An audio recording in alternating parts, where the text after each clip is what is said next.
Well, hello, children of the night. Welcome to Tarot Nights with the Hanged Empress. This week we are actually recording on Moon Day, on the quarter moon. Super neat, right? Yes.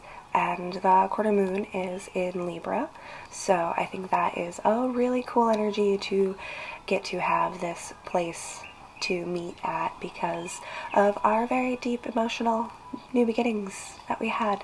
So yeah, I opened up the deck and was just kind of like focusing on that Libra balancing act energy, and this guy was sitting right up there. Ooh, I kind of like the candlelight. It's working for me. It's going to be super expensive, but what do you think?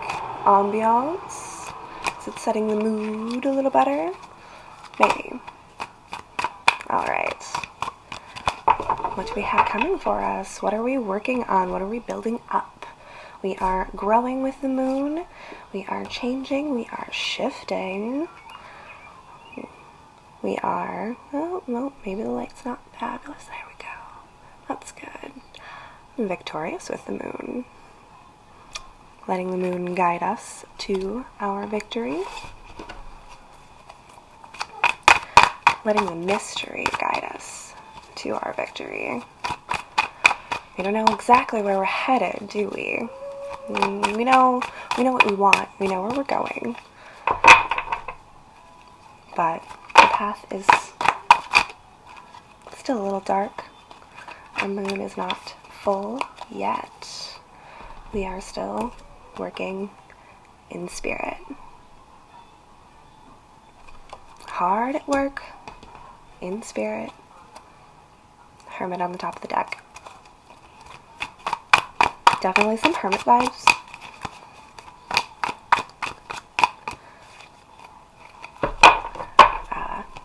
I have a rule, honestly, that I started where I don't watch tarots before or during the time that I'm doing recording, but I made a special exception. So I'm probably going to be pulling some similar cards and trying really hard to not deliver the exact same message, but messages as message do. We all are. If I am in tune with this person and he is picking up the messages, then so am I. It is also resonating through me. We lost a card. Hold on.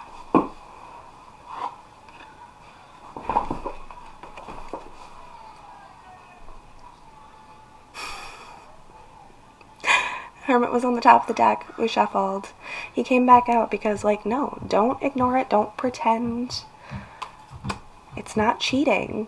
I am not ripping off Divine Conversations. He's an amazing, lovely, beautiful reader who has been a part of my soul journey through all of this for years and years and years. And yes. The Hermit energy is here. The Three of Swords is here on the top now. Absolutely. This is very much all of that inner work that we have been doing that is building us and moving us further along our path. And though the path is sometimes dark and we can't see exactly where we're going, we know that we are headed towards victory. The side of the Six of Wands is coming out of that battle scene, freshly out of that battle scene. He's not returning home. He is just, it is done and we won right now. Right now. Just bringing out that sense of, like, urgency, I guess, that I feel with that card. Like, yeah, I'm doing the work. We've all been working so hard. And we're letting our intuition, we're letting our moon. I said intuition and I saw the High Priestess. I'm not cheating. Tarot's funny. Tarot's funny.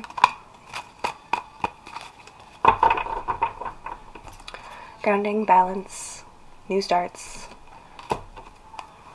fresh foundations. New, more solid foundations built through all of our hard work and toiling. We've done this mostly on our own through most of this, not saying that there isn't little helpers hanging out with us, helping nudge us in the right direction. But the work is always our own.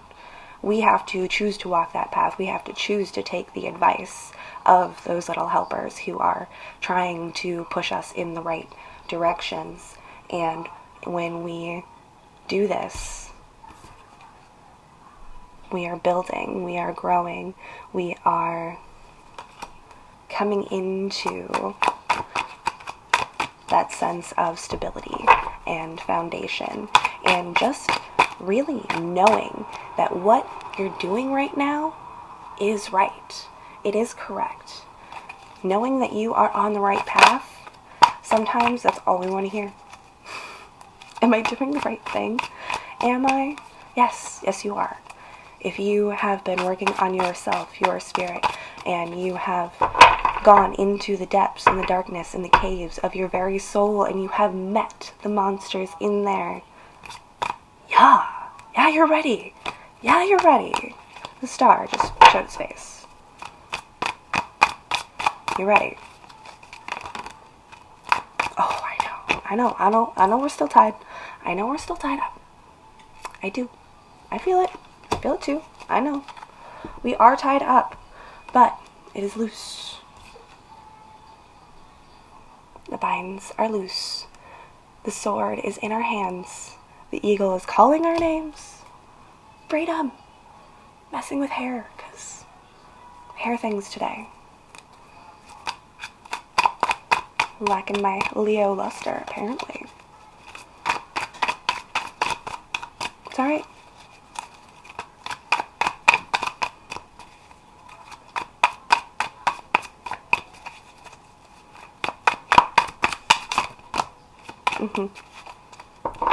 But we had just a little bit more.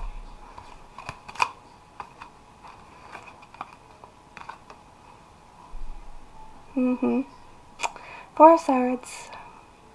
Nine of Pentacles. Rest, wait, plan. We have been doing. And though we are in the thick of the night, as the moon grows, it is going to guide us. It is going to fill us with strength of our higher selves. And we are going to be able to come out of this. Yes, yes. Fallout Boy, the Phoenix. The war is won before it's begun. Ace of Wands. And strength beneath it. And if you were wondering about that music that's coming into your head, it's sending you messages. It is. One more ace for the funsies of it. Just keep pulling because I'm getting kicks. But yeah, okay. Good quarter moon. I do want to wrap this part up. I think we have a pretty good idea of what it is we're doing and where we are going with all of this. And I just I feel a lot of hope. I feel a lot of excitement.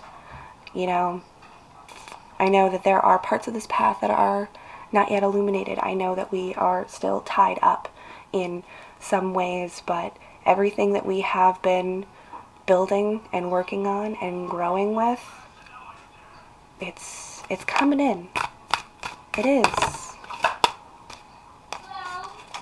Coming in hot. Where'd you go?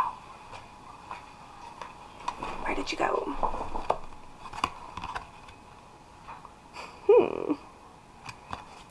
Boundaries.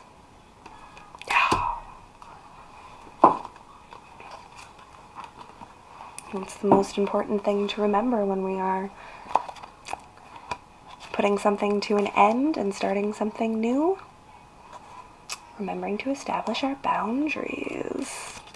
Nice message. Alright, number 12. Waxing gibbous. Judging what you need and what you don't need allows you to place healthy boundaries. You teach people how to treat you. Judge what is healthy and right for you with clarity and care. Simplify. In times of sickness, or say the presence of very strong emotions, such as grief, we often naturally simplify.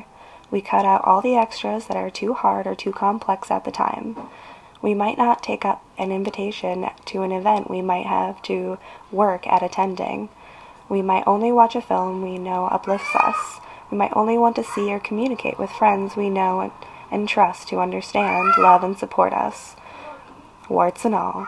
We might only choose to spend the depth of our heart and time with a few people rather than many, and we become vastly sensitive to those we now discover today.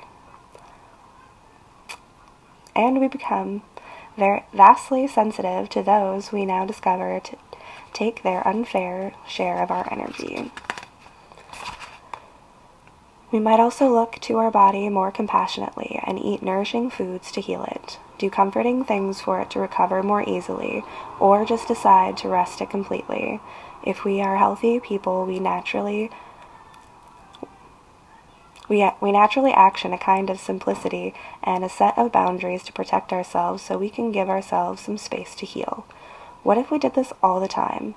What if we more consciously chose more simply and specifically for the benefit of our own mind, body, and spirit?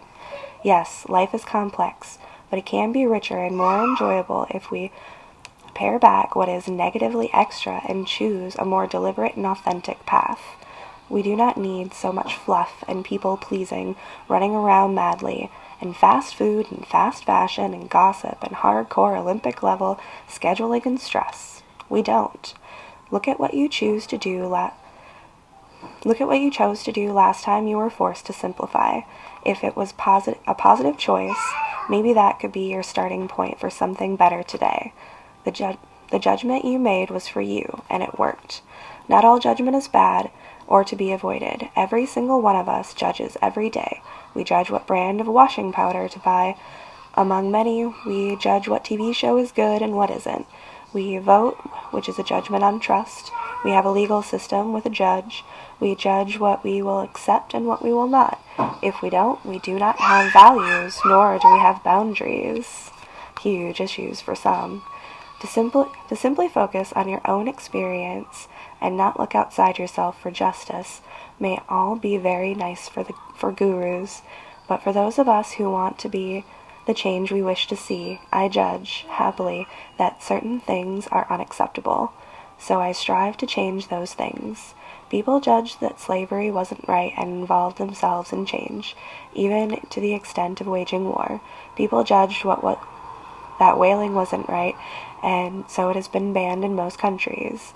We judged that apartheid wasn't right, and people died to change it. One brave man, Nelson Mandela, was jailed for decades as a result. Boundaries teach people how to treat us, and this is a kind of positive judgment.